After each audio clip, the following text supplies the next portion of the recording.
If you think it, you can become it. You can manifest those thoughts into reality.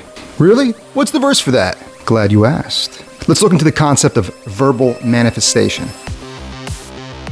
So I heard this verse a lot growing up, especially from Miss Joyce Myers.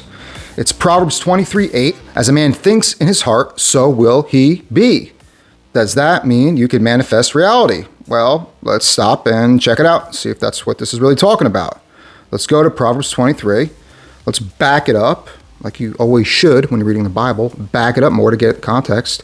Let's start with verse 5 and see what God is revealing in his word here. Proverbs 23, 5 through 9. When you set your eyes on it, it's gone. For wealth certainly makes itself wings, like an eagle that flies toward the heavens.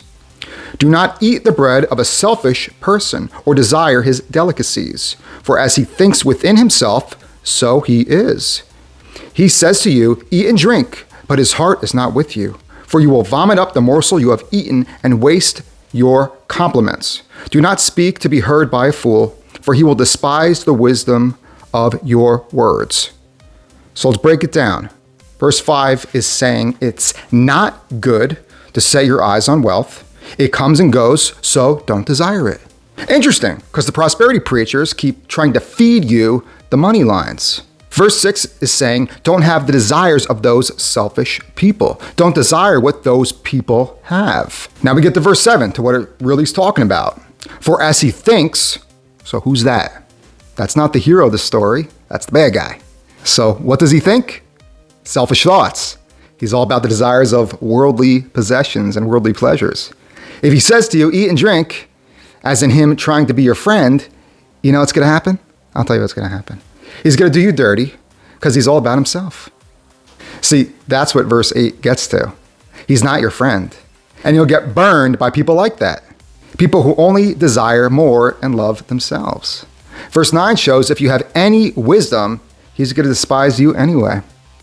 It's interesting how Joyce Myers and these kind of prosperity preachers like her use this verse as the positive change. Yet that's the villain of the story. The he who thinks isn't a godly person. And this verse isn't even showing you can create your reality by speaking it into existence like they claim it does. Listen, you can do lots of things that you say. You can also work hard to get certain things in life. Working hard is good. But entering the mindset that it's the power of thought which supernaturally brings those things to be is trying to assume the role of the one who actually did those things. That was God. He took nothing and made something, a very big something. Why do people take verses and completely flip what they're designed to teach us? I'll tell you, because people are selfish. We want stuff. We want happiness. We want tangible things. This is what we're at war against, people, our flesh. Your words aren't some verbal lottery tickets. I don't care how many times you speak it into the universe. We're supposed to seek heavenly things. Heaven has those things.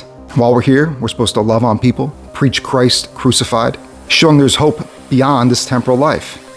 So let's do that. Light and truth to you guys. Take care.